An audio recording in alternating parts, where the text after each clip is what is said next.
how do despots, the ones who seem so powerful, so unshakable, how do they actually survive?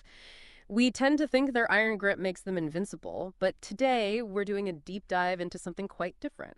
We're looking at the surprising weaknesses, the vulnerabilities, and yeah, sometimes the really clever or even absurd ways tyrants try to hang on, especially when threats come from outside their borders.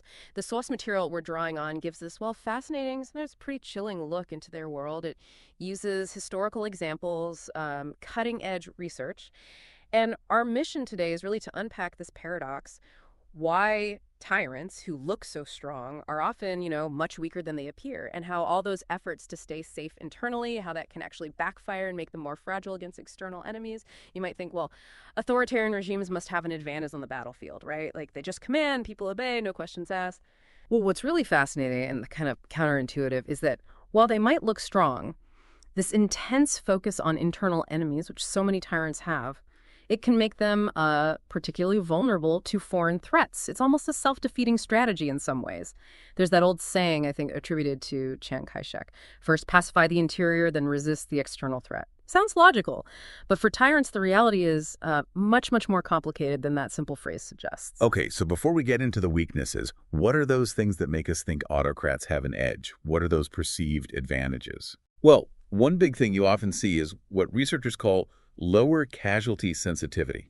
Think about it. Democratic leaders, they really worry about flag-draped coffins coming home. Those represent votes, public opinion, things they need to stay in power. Autocrats, their calculations different. They mainly need to keep the streets quiet, repress dissent, and crucially, make sure the sons and daughters of their key allies, their inner circle, don't end up as casualties. They're just much less vulnerable to that immediate political backlash from battlefield deaths. And I suppose they're much less constrained when it comes to using, well, extreme violence, fewer checks and balances.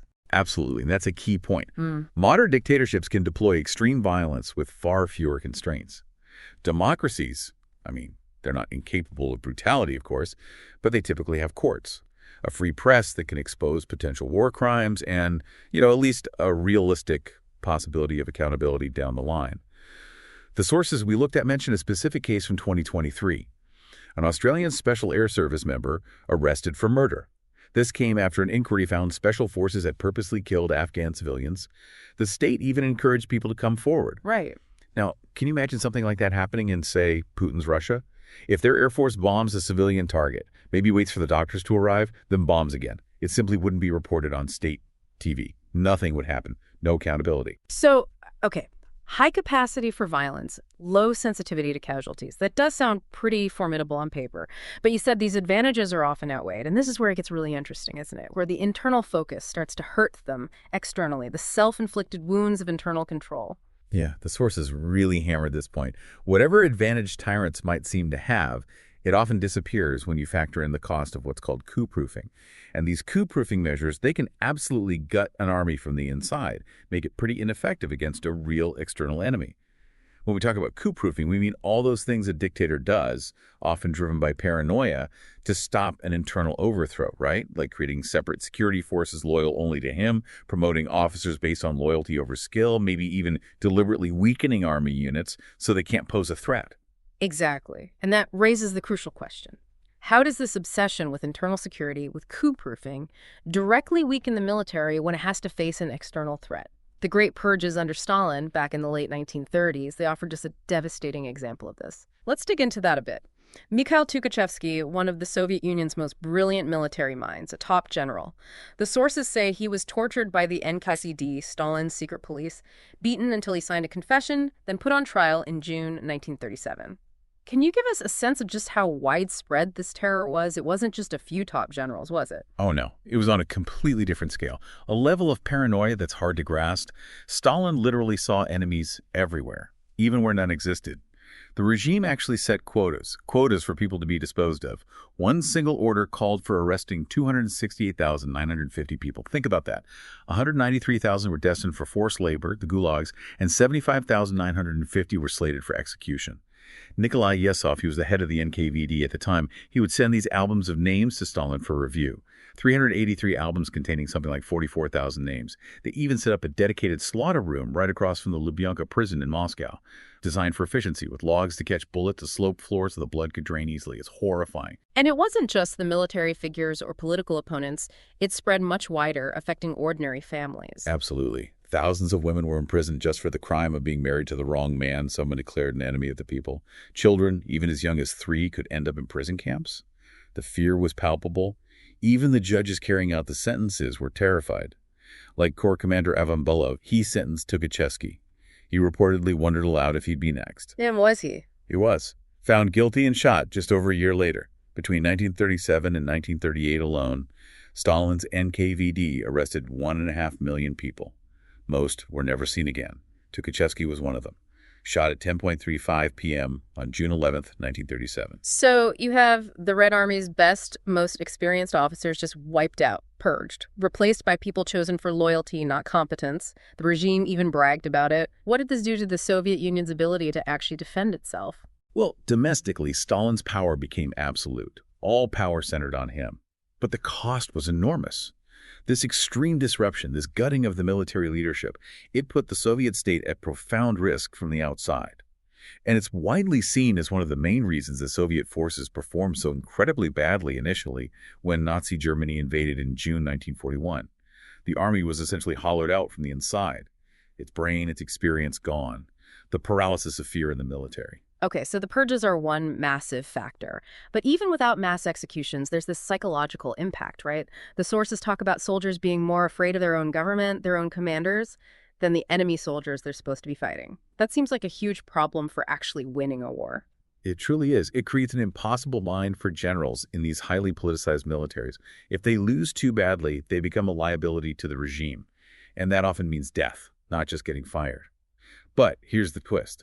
If they win too decisively, if they become too popular or too powerful, they can be seen as a threat to the tyrant. So winning can be dangerous too. Exactly. That can also lead to death.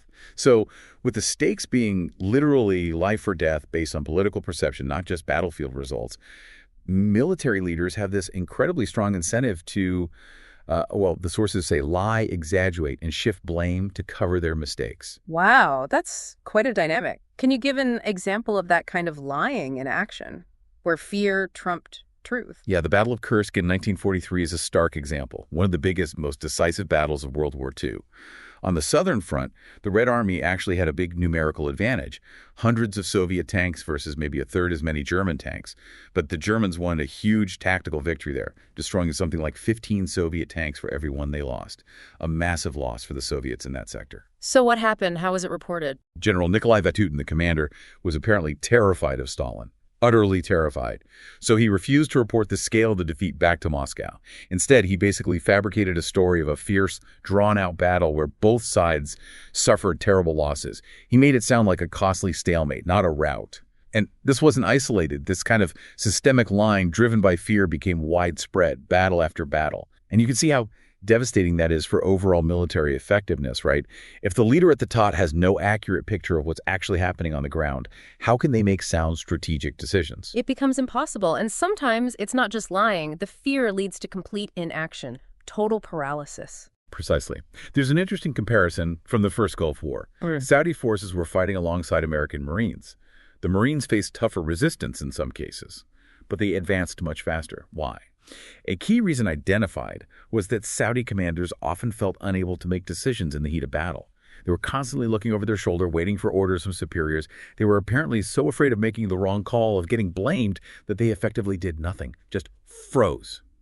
The Shadow War. Covert operations against tyrants. Okay, so open warfare against these regimes is complicated by their internal dynamics, but there's another whole dimension, covert action, what the sources call a world of shadows.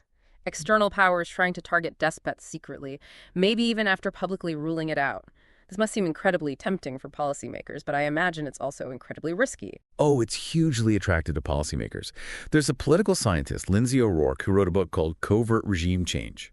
She found that during the Cold War, the U.S. pursued 70, that's 70, regime change operations. And get this, 64 of them were covert. 64 out of 70. Wow. Yeah. Now, By her count, only 25 actually resulted in a U.S.-backed government taking power. The rest failed. But the sheer number tells you something about the appeal. So it's not about overwhelming force like an open war. It's about, what, plausible deniability? Yeah. Avoiding the public mess? Exactly. Open military intervention is politically difficult. You've got public opinion, the huge costs, casualties, your international reputation. Covert action looks like a convenient middle ground. If it works, great. If it doesn't, well, maybe you can deny involvement or the fallout is contained. It seems less costly, less risky up front. There's actually a pretty surprising anecdote in the sources about this. Apparently, the CIA director once told President Eisenhower that the chances of success for a planned intervention in Guatemala were maybe less than 20%. And Eisenhower still went ahead. He did. In fact, he apparently found the low odds persuasive. He reportedly told the director, Alan Dulles, Alan, the figure of 20% was persuasive. If you had told me the chances would be 90%, I would have had a much more difficult decision. That's fascinating. The low odds made it easier because it reinforced the deniability if it failed. That seems to be the implication. The allure of plausible deniability can actually make covert action against these regimes more likely, even when the chances of success are slim. But these secret operators are not magicians, are they? It seems like this high appetite for risk plus the need for secrecy often leads to spectacular failures. Blunders. Absolutely. And that's why the Bay of Pigs invasion in Cuba is such a classic instructive case. It's often seen as, the norm for these kinds of covert ops, not some weird exception. Trying to secretly topple a foreign government, especially one that's consolidating power, is just incredibly difficult. Should we unpack that one? Yeah, let's do that. So, set the scene. Cuba, 1959. Fidel Castro takes over from the dictator Batista. Castro soon declares himself a Marxist-Leninist. The White House, under JFK, gets very worried about Cuba becoming a Soviet ally right on their doorstep, so they cook up a covert plan. That's right.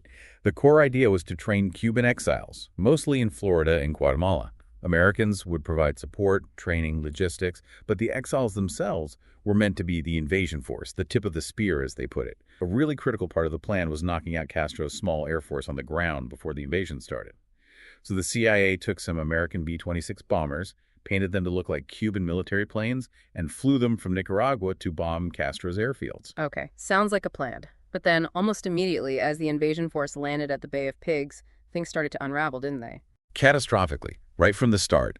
The pre-invasion bombing raids, they missed a lot of Castro's planes. He still had air capability. Then, as the first troops hit the beach, they looked up and saw a B-26 circling. One of the soldiers later said, "We assumed it was ours. It even dipped its wing." Friendly gesture, right? Oh. But then it opened fire on us. It was one of Castro's planes. Yeah. Castro's remaining aircraft basically owned the skies over the bay. They hit a key cargo ship carrying ammunition and fuel, sank it. Other supply ships got scared off and turned back. So the invaders were suddenly stranded on the beach without enough ammo, without a backup, and miles away, about 50 miles from the mountains, where they were supposed to escape and regroup if things went bad. And the location itself, the Bay of Pigs, wasn't exactly ideal for starting a popular uprising, was it? Not at all. The CIA's own later postmortem pointed this out. The bay was pretty remote, far from any large civilian populations you'd need to spark a wider revolt.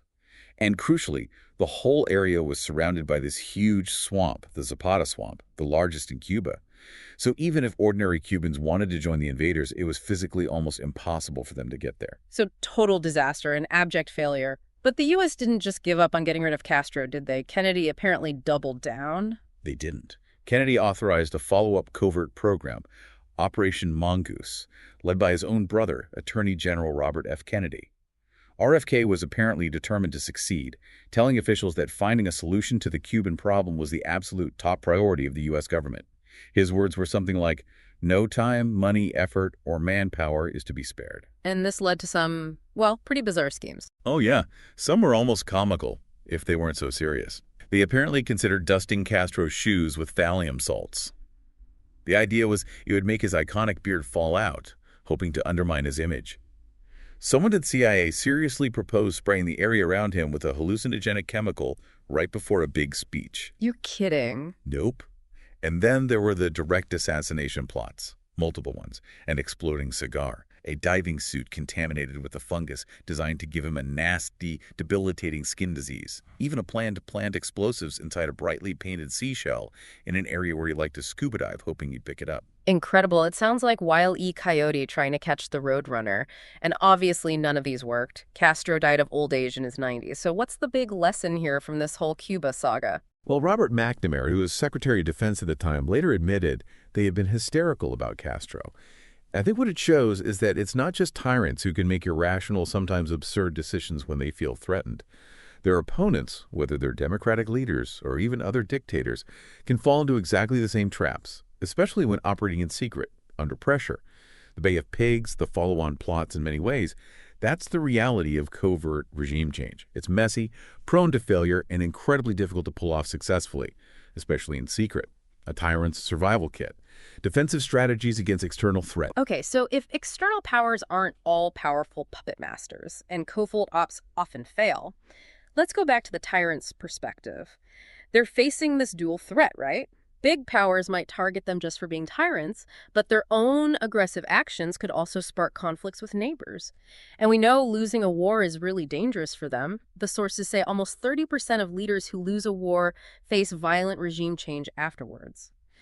So how do they defend themselves against these external military threats, given all the problems with coup-proofing their own armies? Broadly, they have two main paths, assuming they can't just rely on their opponent messing up. One, find ways to make their military more effective against outsiders, potentially dialing back some coup-proofing. Two, find other ways to protect themselves that don't involve strengthening the conventional military they might fear. Let's look at the first one, building up a credible deterrent force. And the sources point to North Korea today as a key example of deterrence. Their military tech is mostly pretty old, right? So what makes them such a strong deterrent? Yeah, much of their equipment is outdated, but the sheer size is one factor. The North Korean People's Army has over 1 million active soldiers, one of the largest in the world. But more importantly, it's their artillery. They have thousands of artillery pieces, many of them dug in near the DMZ, the border with South Korea. A Rand Corporation study in 2020 estimated that in a worst-case opening hour of a conflict, North Korean artillery could rain down something like 14,000 shells on Seoul. And Seoul is huge and Right. very close to the border. Exactly. A metropolis of 26 million people, only about 50 kilometers, that's roughly 30 miles away.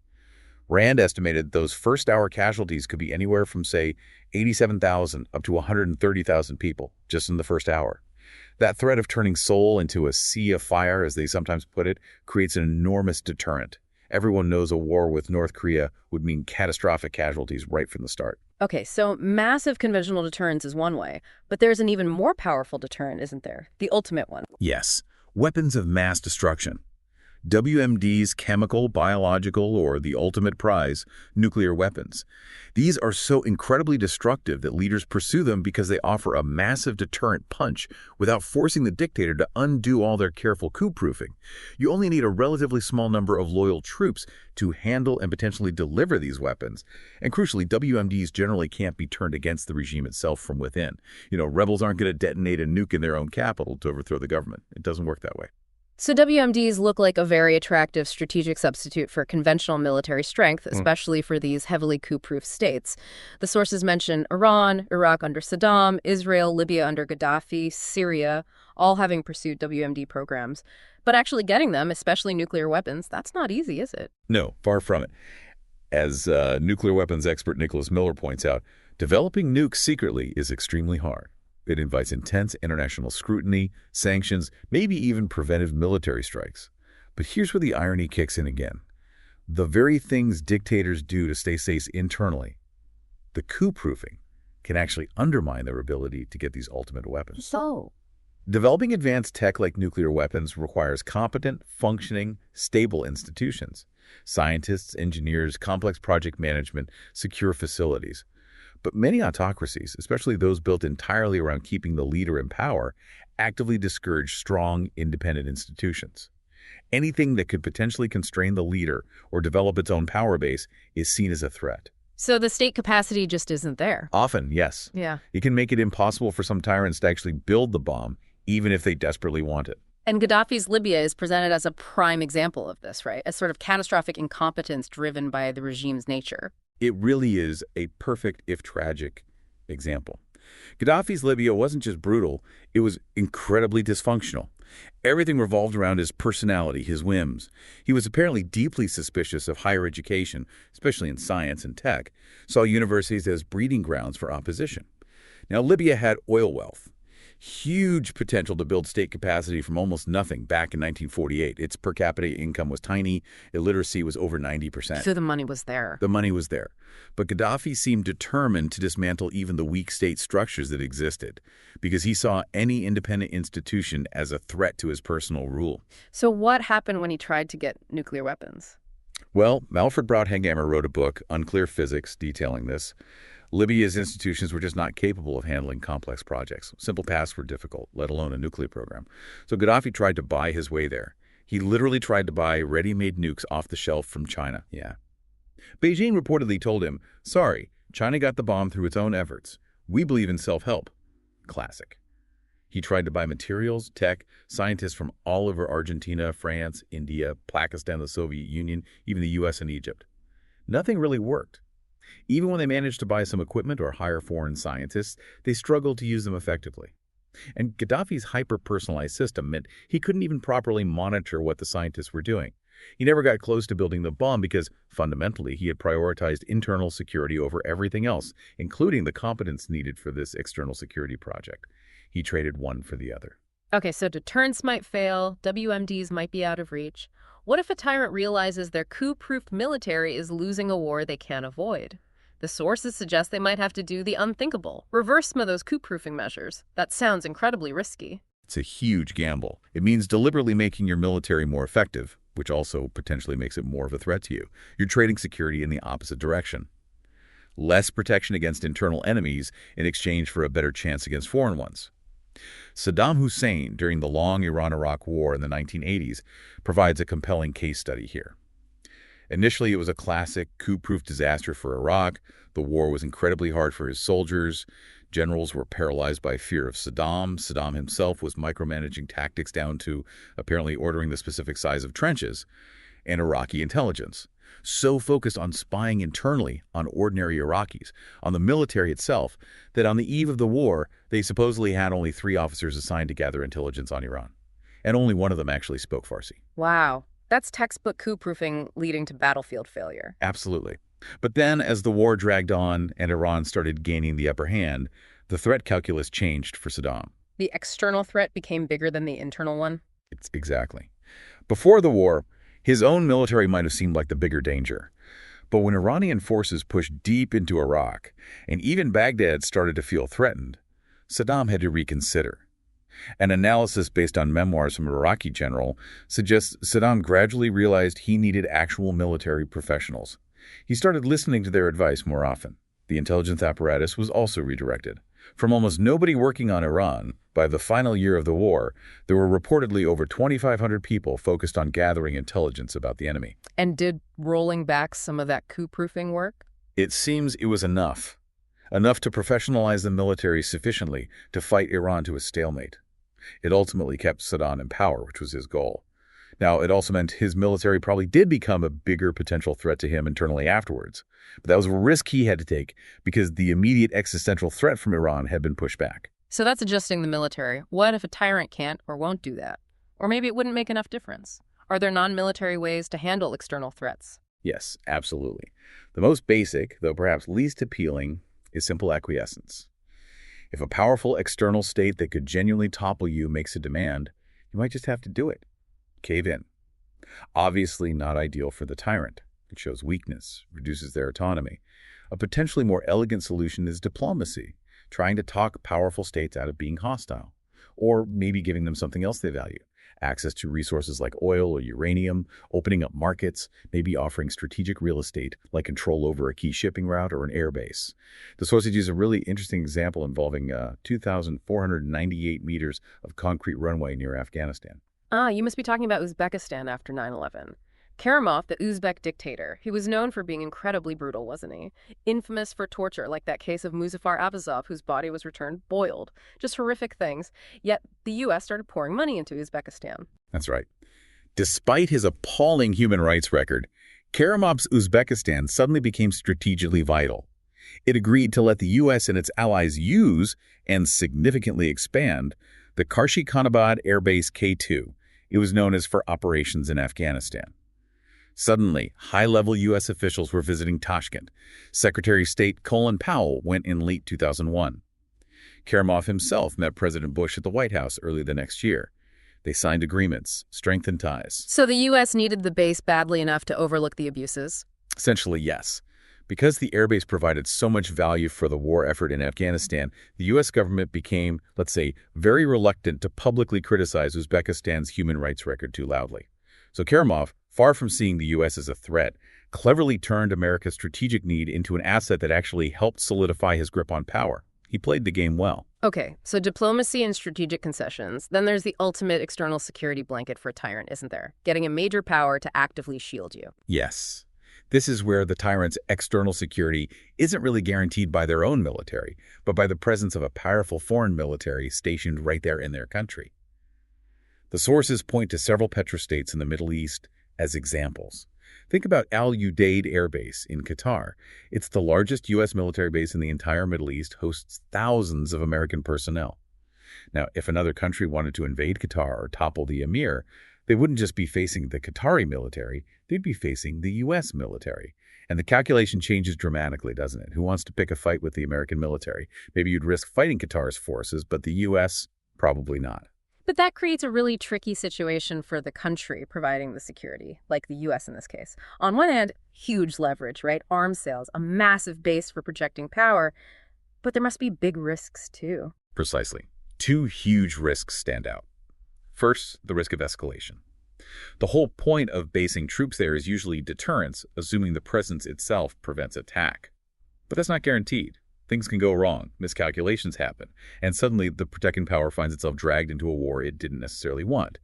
Second, these security guarantees create what economists call moral hazard, and they incentivize free riding. Meaning the protected state doesn't bother defending itself. Exactly. The dictatorship has much less incentive to invest in its own robust external defense because it knows or believes its powerful patron will bail it out. So if war does break out, guess who bears the brunt of the fighting? The security provider. And worse, this moral hazard can actually make war more likely. The protected dictatorship might feel emboldened, thinking it has this invincible shield, and act more aggressively toward its neighbors than it otherwise would. Outro. Okay, so let's try to pull all these different threads together. What this deep dive seems to show is that unless they get one of these external security guarantees, most tyrants are really caught in a bind. They face this almost impossible trade-off. They can focus on coup-proofing their military to survive internally, or they can try to make it genuinely effective against external threats. But doing both at the same time seems incredibly difficult, almost impossible. That's the core dilemma.